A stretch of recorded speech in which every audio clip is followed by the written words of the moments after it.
The emergency call. The call came at 3 a.m. Earth Standard Time, jolting Dr. Maya Rodriguez from her fitful sleep in the Interspecies Veterinary Center. The holographic display showed an urgent message from the Centauri research station, marked with the highest priority clearance she'd ever seen. Dr. Rodriguez, the crystalline voice of Station Director Caxlith, emanated from the projector, their translucent form shimmering with anxiety. "We require your immediate assistance. We have a level 10 specimen in critical condition." Maya sat up straighter, sleep forgotten. Level 10 meant the creature was among the deadliest known to the Galactic Federation. "I specialize in Earth predators, Director. Surely you have more qualified." "You are the only one within range who has successfully treated apex predators solo," Caxlith interrupted. "The Nexus beast will not survive transport to another facility." Maya's breath caught. The Nexus beast, a creature so lethal it had earned almost mythical status among xenobiologists. No one had successfully contained one for study until the Centauri team's breakthrough last month. "Send me the vitals," she said, already reaching for her emergency kit. The data streamed across her tablet. Biochemical readings unlike anything she'd seen before. Multiple organ systems were failing, but the pattern seemed oddly familiar. A shuttle was already waiting when she reached the landing pad, its sleek form hovering silently in the pre-dawn darkness. The pilot, a towering Arcturian with iridescent scales, helped load her equipment without a word. During the short flight to the station, Maya studied the creature's readings. The Nexus beast's biology was a marvel of evolution. Triple helix DNA, adaptive immune system, and neural pathways that seemed almost sentient in their complexity. But something was wrong with the patterns. The degradation wasn't natural. The research station loomed ahead, a massive structure of crystalline spires and metallic domes. Maya could see the reinforced containment wing where they kept the most dangerous specimens. Armed guards escorted her through multiple decontamination chambers before she reached the main lab. Director Caxlith met her at the final security checkpoint, their crystalline form pulsing with worried colors. "The beast's condition continues to deteriorate. We've lost 2 containment specialists already trying to administer treatment." "Let me see it," Maya said, pulling on her protective gear. The sight that greeted her through the observation window made her pause. The Nexus beast lay in a reinforced chamber, its massive form easily the size of an earth elephant. Its black iridescent scales rippled with weak bioluminescence, a sign of severe distress. 6 limbs ended in retractable claws that could shred battleship armor, and a row of sensory spines along its back twitched erratically. But it was the eyes that caught Maya's attention. Huge, multifaceted organs that tracked her movement with unmistakable intelligence. "Has anyone been able to get close enough for a proper examination?" she asked, noting the scattered equipment around the chamber. "Impossible," one of the alien scientists said. "Even in this weakened state, it killed 3 remote drones. The sedatives we've tried either have no effect or risk killing it outright." Maya watched the creature's breathing pattern, remembering similar cases with Earth's big cats. "I need to go in there." The room erupted in protests, but Maya held up a hand. "Look at its posture, the way it's positioning itself. It's not displaying aggressive behavior. It's protecting its left side. Something's causing it pain, and if we don't act soon, you'll lose your specimen." Director Caxlith's colors shifted rapidly. "The risk is unacceptable. This creature has killed everything that's entered its space. Then we better make sure I succeed," Maya said, checking her medical scanner. "Because right now, I'm its only chance at survival." She approached the chamber door, her heart pounding but her hand steady. Years of working with Earth's most dangerous predators had taught her that fear was natural. You just couldn't let it control you. The Nexus beast's eyes followed her every movement as the airlock cycled. Maya took her first step into the chamber, and the universe held its breath. Trust in the dark. The first step into a predator's territory is always the most dangerous. Maya knew this from experience, But nothing in her years of veterinary work had prepared her for the intensity of the Nexus beast's presence. The creature's bioluminescent patterns shifted as she entered, creating ripples of light that pulsed across its scales. Through the observation window, she could hear the alien scientists muttering in their native tongues, their concern evident even through the translation matrix. Director Caxlith's crystalline form had turned a pale, anxious blue. Maya kept her movements slow and deliberate, her eyes never leaving the beast's. Its multifaceted gaze tracked her with an intelligence that seemed to pierce right through her protective suit. The scanner in her hand beeped softly, gathering vital signs. "Easy now," she murmured, more for her own comfort than the creature's. "I'm going to help you, if you'll let me." The Nexus beast's sensory spines twitched, and Maya froze. The motion sensors in her suit were screaming warnings about the creature's speed capabilities. Even injured, it could cross the chamber before she could blink. But something in its posture told a different story.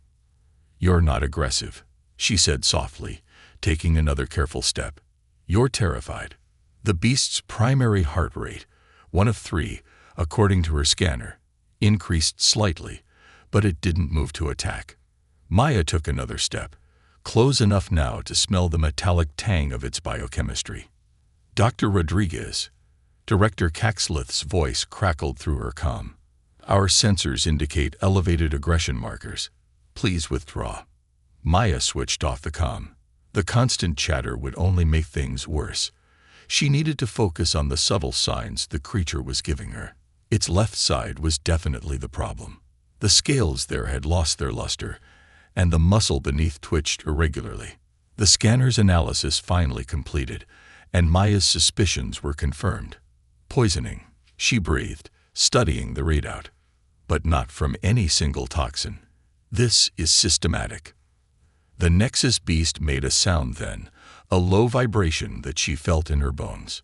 Its secondary eyes shifted color, moving through spectrums her human vision couldn't fully process. But the meaning was clear: acknowledgement.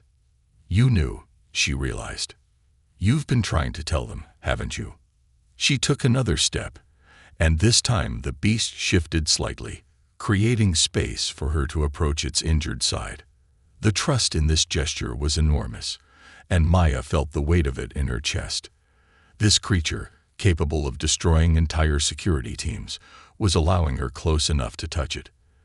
The scanner's deeper analysis revealed a complex web of toxins working their way through the beast's system. Some she recognized from Earth's most venomous creatures, others were completely alien. But the pattern was undeniable. This wasn't an accident or a natural illness. "Someone's been poisoning you," she said, her voice hardening. Gradually, professionally, building up layers of toxins that wouldn't be noticeable until it was too late. The beast's primary heart rate steadied, as if relieved to be understood at last. Maya reached out slowly, telegraphing her movement, and placed her hand on its scales. The surface was warm, vibrating with complex biological processes she could barely comprehend. "Director," she called out, reactivating her comm. "I need a full record of everyone who's had access to this chamber in the last month, and I need your biochemistry team ready for consultation." "You found the cause." Caxlith's voice was tight with concern. "Someone on your staff is trying to kill your specimen," Maya said, continuing her examination. "These toxins, they're too precisely calculated to be natural. Someone with extensive knowledge of xenobiology has been systematically poisoning it." The silence from the observation room was deafening. Maya could imagine the chaos her accusation had just unleashed, but she couldn't worry about that now. The Nexus beast's condition was deteriorating, and she needed to act fast. "I'm going to need blood samples," she told the creature, pulling equipment from her kit.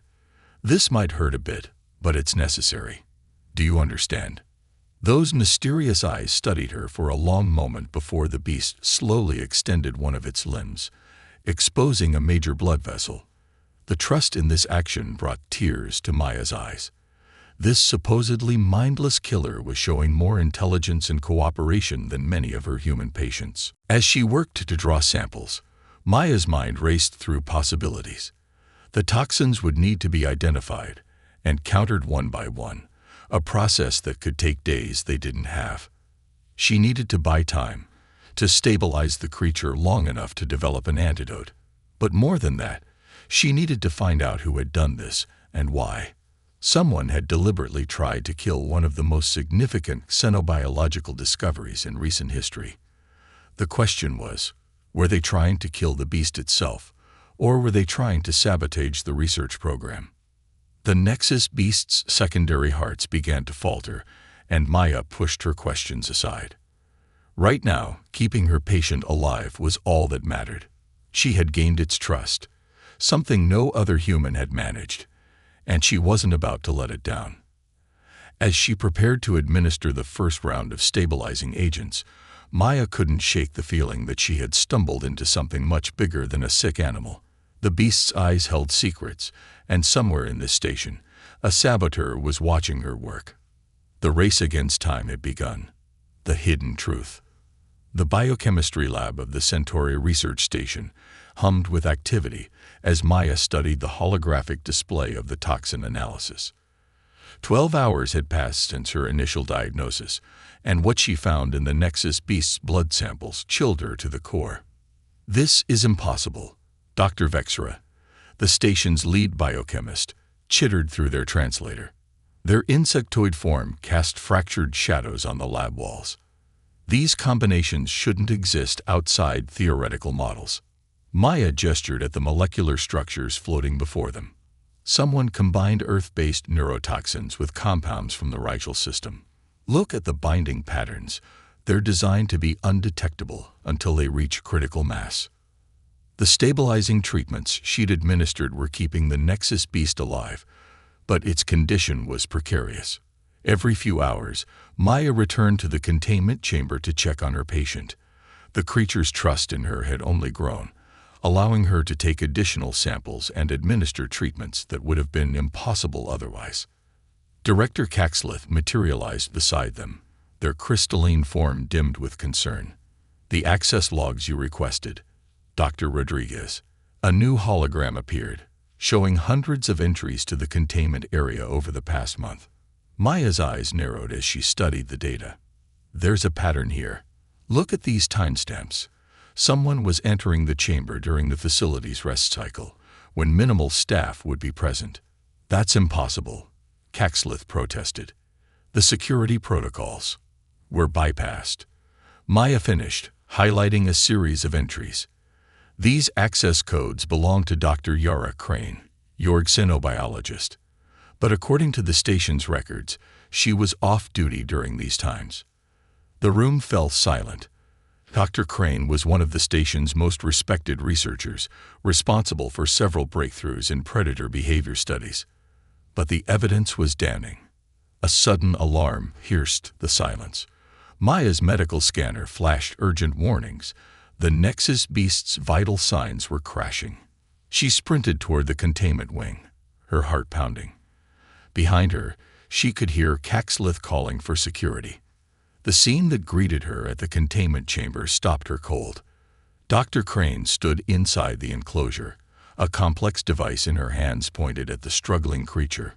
The Nexus beast was convulsing, its bioluminescence flaring in distress patterns. "Step away from my patient," Maya demanded, reaching for the chamber's access panel. Crane's laugh was bitter. "Your patient? This thing is an abomination. Do you have any idea what the military wants to do with it? They're not studying it. They're trying to weaponize it." Maya's fingers flew over the control panel, but Crane had locked out the system. Through the observation window, she could see the Nexus beast's eyes fixed on her, filled with pain and something else. "Warning. The toxins were just the first phase," Crane continued. "This device will rewrite its neural pathways, make it compliant. Imagine armies of these creatures, their killing instincts directed by military command." "You're wrong," Maya said, her voice steadied despite her racing heart. "I've worked with it. This creature has intelligence, emotions. What you're doing isn't just unethical. It's murder."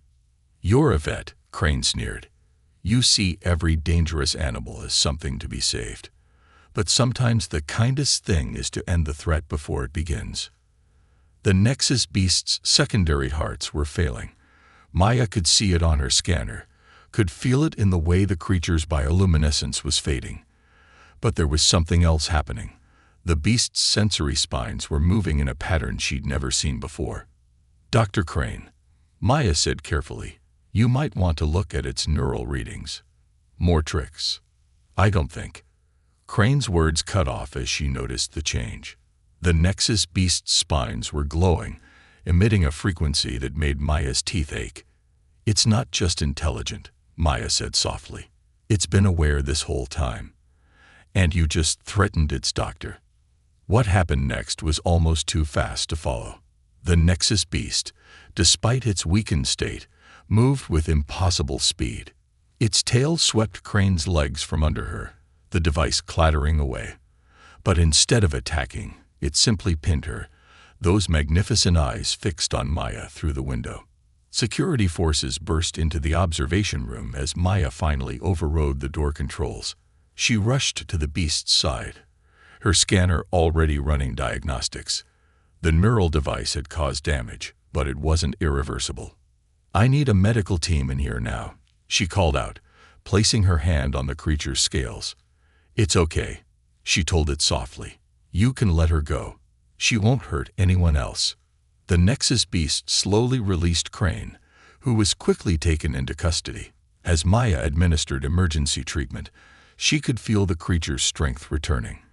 But more than that, she felt its gratitude, its trust, its intelligence radiating through that simple touch. "Director," she said, not taking her eyes off her patient, "I think it's time we had a serious discussion about redefining what we consider sentient life in this galaxy." The Nexus beast's bioluminescence pulsed in agreement, and Maya smiled. Sometimes the most dangerous creatures were the ones with the most to teach us, if we were only brave enough to listen. Breaking point. Maya's fingers flew across the medical console as she monitored the Nexus beast's deteriorating condition. The neural device had triggered a cascade of reactions, interacting with the lingering toxins in its system. Every alarm in the containment chamber was screaming warnings. "I need those test results now," she called to the biochemistry team. Dr. Vexra's assistants were working frantically to analyze the device Crane had used, but time was running out. The beast's primary nervous system was showing signs of collapse. The creature lay on its side, its magnificent form shuddering with each labored breath. The bioluminescent patterns across its scales had become erratic, flashing in sequences that spoke of immense pain. Yet still, its eyes remained fixed on Maya, filled with a trust that made her heart ache. "Stay with me," she murmured, placing her hand on its scales. The surface burned with fever, and she could feel the tremors running through its massive frame. "You didn't survive everything else just to let this beat you." Director Caxlith's voice came through the comm system. "Dr. Rodriguez, the Military Oversight Committee is demanding we terminate life support. They're claiming the specimen is too dangerous to save." "The hell they are," Maya snarled, not taking her eyes off her patient. "This isn't just a specimen anymore. We have proof of advanced intelligence, of emotional capacity. Termination would be murder." The Nexus beast's secondary hearts were failing one by one. Maya had managed to stabilize its primary heart, but the neural damage was spreading. She needed something to counter both the device's effects and the original toxins, something that wouldn't overtax its already strained system. Dr. Vexra burst into the observation room, their chitinous exoskeleton clicking with excitement. "We've isolated the device's mechanism. It was designed to rewrite neural pathways using a modified version of Rigelian mind control technology." Maya's mind raced. The same system as the toxins. Crane was trying to make it look like natural neural degradation. She pulled up the beast's latest blood work, seeing the patterns with new clarity. "We need to reverse both processes simultaneously." "Impossible," one of the alien scientists protested. "The interaction could kill it instantly." "If we do nothing, it dies anyway," Maya countered. She turned to Dr. Vexra. Can you synthesize an inhibitor that would target the specific neural frequencies Crane used? The insectoid biochemist's antennae twitched. Yes, but combining it with an antitoxin will be dangerous, I know. Maya looked up at the Nexus beast, seeing the intelligence in those pain-filled eyes. But I think our friend here is stronger than anyone realizes. The next hour was a blur of desperate activity. Maya worked with the biochemistry team to develop a treatment that might save the creature's life, or end it more quickly. All the while, she could feel the weight of time pressing down on them. Here the military representatives demanding access to the containment area. Finally, the solution was ready. A swirling, opalescent liquid that seemed to shift colors as Maya loaded it into the injection system. She approached the Nexus beast, her heart pounding. This is going to hurt, she told it softly. But I need you to trust me one more time. The creature's primary eyes locked with hers, and its bioluminescence steadied for a moment into a pattern she recognized. Acceptance. Maya took a deep breath and began the injection. The reaction was immediate and violent.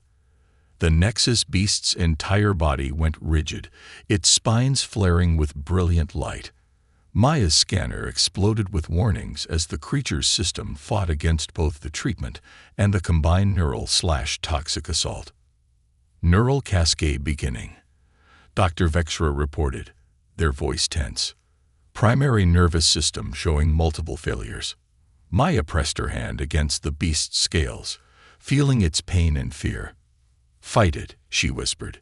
You're the apex predator of 5-star systems. Show them why. The creature's bioluminescence began to pulse in a new pattern, weak at first, then stronger. On her scanner, Maya saw something incredible. The beast's neural pathways were reconfiguring themselves, adapting to use the treatment as a weapon against the toxins. It's healing itself, she breathed. It's using our treatment as a template to repair the damage. The observation room erupted in excited chittering as the reading stabilized. The Nexus beast's secondary hearts began to beat in rhythm again, its neural patterns settling into a stable configuration. The toxins were being neutralized one by one. But they weren't out of danger yet. The Military Oversight Committee had sent armed guards to the containment wing. Maya could hear them arguing with Director Caxlith outside. They want to terminate the project, Caxlith warned through the comm. They're claiming the beast's demonstrated intelligence makes it an even greater threat. Maya looked at her patient, at the creature that had shown more wisdom and trust than most humans she knew. Its eyes met hers, and in that moment, she knew what she had to do. You're right, she said into the comm. It is a threat to anyone who thinks they can control and weaponize life itself. The Nexus beast bioluminescence pulsed once, bright and clear, as Maya prepared to make her stand. The real fight was just beginning. Primal connection. The containment wing's security doors hissed open as the military delegation forced their way in. Maya stood her ground between them and the Nexus beast, her hand still resting on its scales. Behind her, she could feel the creature's strength returning with each passing moment. Commander Thex, a stern-faced Centaurian in a crisp uniform, stepped forward. Dr. Rodriguez, you will step away from the specimen immediately. This situation has become a matter of galactic security. This situation, Maya said evenly, is a medical emergency involving a sentient being under my care. Any interference could result in a critical setback to its recovery. The Nexus beast bioluminescence pulsed softly, its pattern almost serene despite the tension in the room. Maya could feel its muscles coiled, ready but not aggressive. It was waiting, watching, understanding far more than anyone suspected. That creature, Thex said, has just demonstrated an ability to rewrite its own neural pathways. The military implications are exactly why Dr. Crane should be prosecuted, Maya interrupted. She tried to weaponize a sentient species. That's a violation of at least 3 galactic conventions. Director Caxlith moved to stand beside her, their crystalline form glowing with determination. Dr. Rodriguez is correct. We have documented evidence of intelligence far beyond our initial classifications. The beast's primary eyes shifted, taking in each speaker. Its sensory spines moved in subtle patterns that Maya had learned to read over the past days. It wasn't just understanding. It was analyzing, evaluating. Intelligence makes it more dangerous, Thex insisted. We cannot risk. The Nexus beast moved then, but not to attack. With deliberate grace, it raised itself to its full height, its bioluminescence creating complex patterns that rippled across its scales. Maya's translator began to chime, trying to process the light sequences. It's communicating, Dr. Vexera whispered from the observation room. The patterns, they're similar to ancient Regellian light speech. Maya's heart raced as the patterns continued, becoming more complex. On the screens around them, translation algorithms struggled to keep up. The beast was telling its own story, of awareness, of understanding, of choosing peace despite having the power to destroy. Look at the neural activity, Maya said, pointing to her scanner. These aren't random patterns. This is structured communication. It's been learning our languages, our methods of interaction, all while we were studying it. The military guards shifted uncomfortably as the Nexus beast continued its light show. The pattern spoke of its home world, of a species that hunted not for sport but for balance, of a civilization that had watched the younger races reach for the stars, choosing to remain in the shadows until they found beings worthy of trust. It could have killed Crane, Maya said softly. Could have killed any of us, at any time. Instead, it chose to communicate, to trust, to heal. Commander Thex's stern expression wavered as the translation became clearer. The beast was offering something unprecedented, a bridge between species, a chance to learn from a civilization far older and wiser than they had imagined. The military implications, Caxlith said, their voice filled with wonder, are that we've made first contact with a species that chose peace over power. Think of what we could learn. The Nexus beast's primary eyes fixed on Thex, its gaze both challenge and invitation. After a long moment, the commander lowered his weapon. Stand down, he ordered his troops, and get me a direct line to Galactic Command. They need to know we're not dealing with a specimen anymore. We're dealing with an ambassador. Maya felt the tension drain from the room as the military personnel withdrew. The beast's bioluminescence shifted to a softer pattern, one she recognized as satisfaction, maybe even amusement. You knew, she said, looking up at her patient. You knew all along what would happen if you revealed yourself. The creature's response was a complex dance of light that her translator rendered as both affirmation and gratitude. It had needed someone to prove that not all beings sought to control or destroy what they didn't understand. It had needed someone to trust. In the days that followed, the Centauri research station was transformed. The containment chamber became an embassy, the research protocols replaced with diplomatic exchanges. The Nexus beast, or the ambassador, as it was now known, began teaching them about its species' history, their technology, their philosophy of balance. Maya stayed on as both diplomatic liaison and medical advisor, her unique bond with the creature proving invaluable in building bridges between their civilizations. She often thought back to that first moment in the chamber, when she'd chosen to see past the fear, past the legends of the galaxy's deadliest predator. Sometimes the most dangerous things in the universe were our own assumptions, and sometimes the greatest discoveries came not from trying to control nature, but from learning to listen to it. The Nexus beast's bioluminescence had one final pattern to share, the symbol for future, for hope, for unity. As Maya watched it ripple across those magnificent scales, she knew that the galaxy would never be quite the same. And neither would she.